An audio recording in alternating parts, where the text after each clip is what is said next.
own body's energy, and the more we're sensitive to that field, then the more we can pick up the torsion field outside the body. So that would make sense to me. Okay.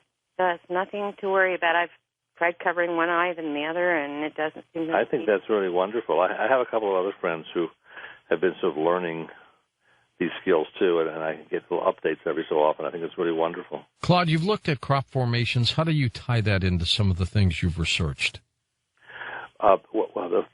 First of all, I think the crop circles were the first time I experienced subtle energy directly. I'd done a little bit of Reiki and trying to feel energy around the body, so I had a little bit of practice, but in crop circles, that energy is amplified. The crops are created and formed in a way to create subtle energy patterns that your body responds to. So the torsion field in your body can feel, and sometimes in some formations, it's almost like a force that pushes against you or pushes toward you.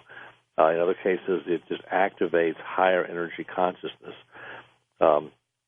So I had the feeling and that these patterns are created to educate us about subtle energy, to make us more sensitive to it. And what I came away with is the realization that they are very much like the much older temples that are in that part of England, because there's a certain part of England where most of the crop circles still occur. And it happens that there are ley lines in the ground, there are underwater water formations, and certain other formations that make the conduction, the carrying of subtle energy, it's very easy to work with it there.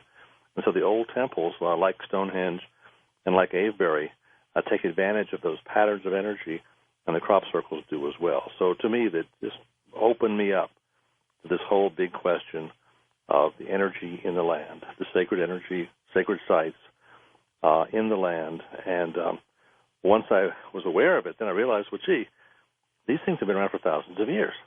There were cultures building these stone monuments thousands of years ago, and in fact, you find them all around the world. So this knowledge of chi is not a modern thing. It's a very ancient thing, and we're just kind of waking up to it. And so crop circles helped wake me up to it. All right, let's go to Ken in Chesapeake, Michigan, east of the Rockies. Hey, Ken, go ahead.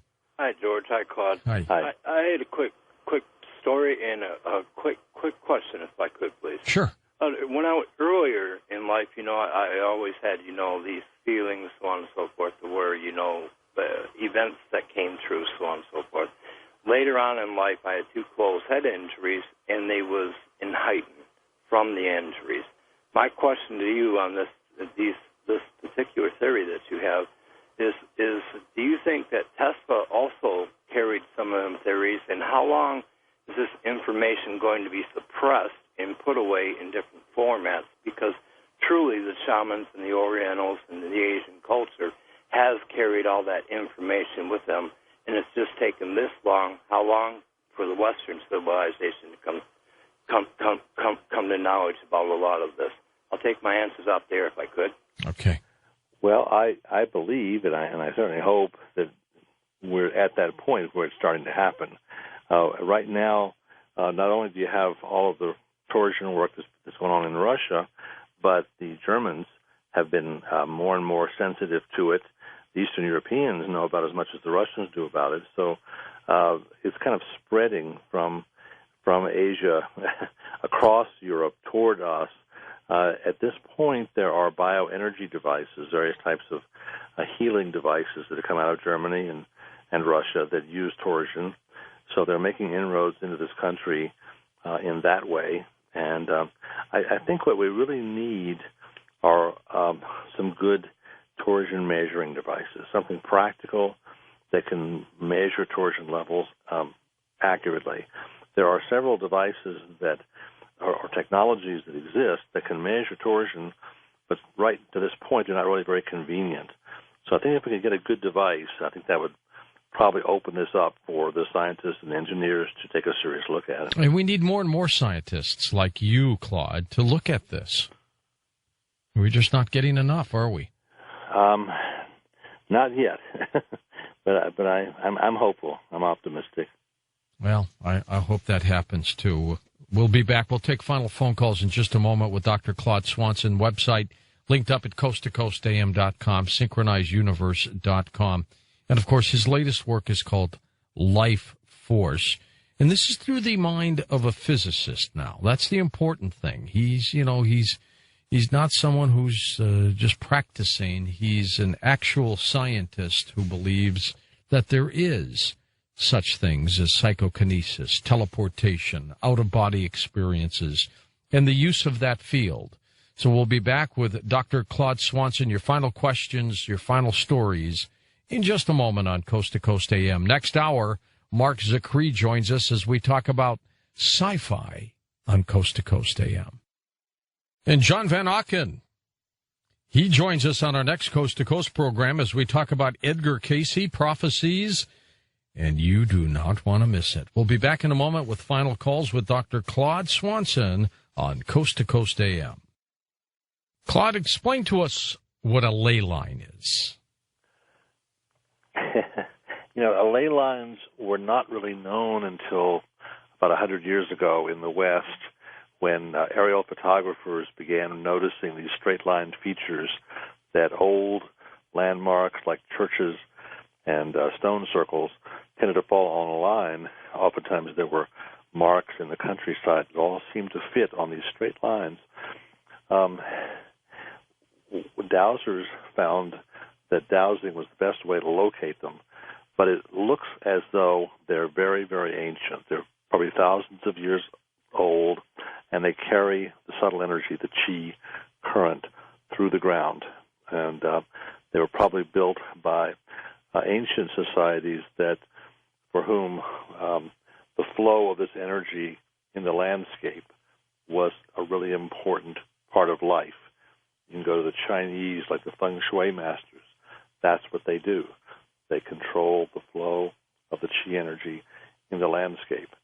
That type of skill apparently existed in many countries, including England and the Southwest. The Native Americans have stone circles and similar designs. So in old times, they thought a lot about how to make that energy flow in the land to help keep our societies healthy and happy and prosperous. Well, have you heard of Edward Leedskalnin down at Coral Castle? Yes, I've been down there. Okay, fascinating. Yes. And he, I believe, built that on a ley line.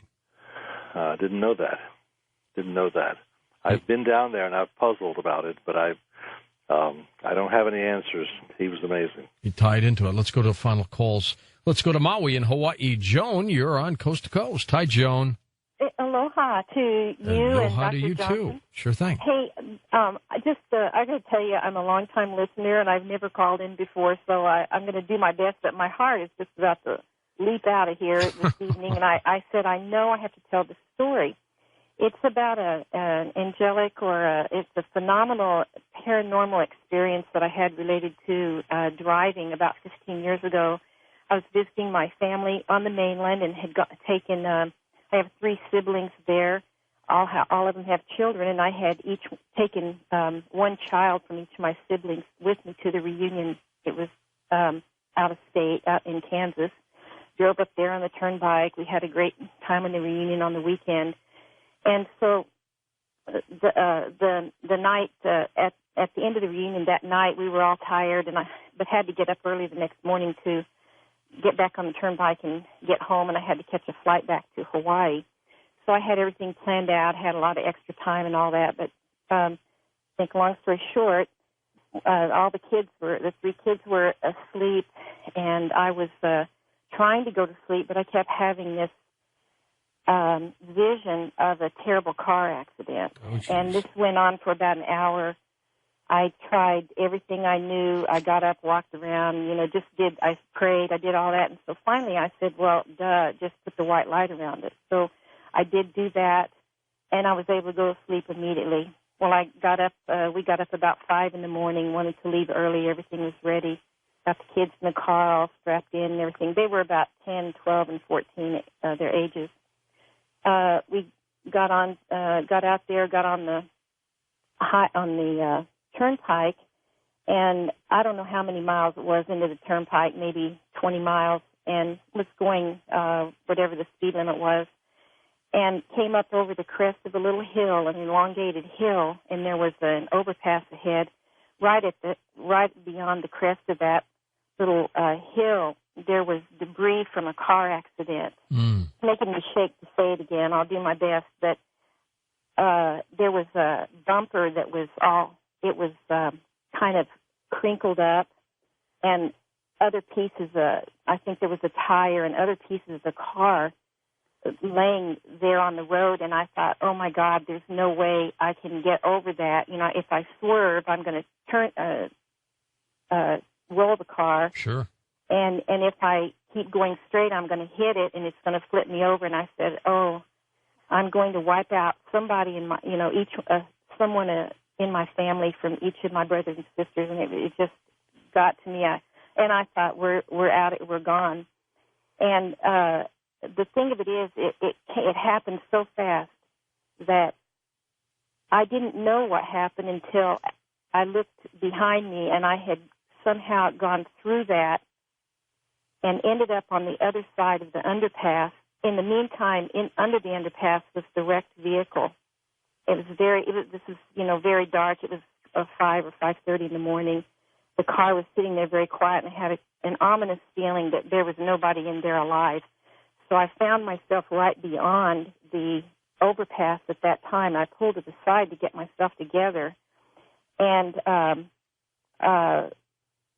I was trying to think, what am I going to do here? I've got these 3 kids in the car. I need to go back and investigate that. I was quite in a quandary, and about that time I saw 3 cars come up to the underpass. They were coming from the other direction, and they stopped to help. But I felt it was just quite an experience to know that, how did I come across there? And I haven't told this to many people because I don't know why. I think I just tried to get through it at the time. The kids, one of them woke up and said, what's going on? And I said, I don't know what just happened. But thank God somebody was watching over us. How we went through that, I don't know.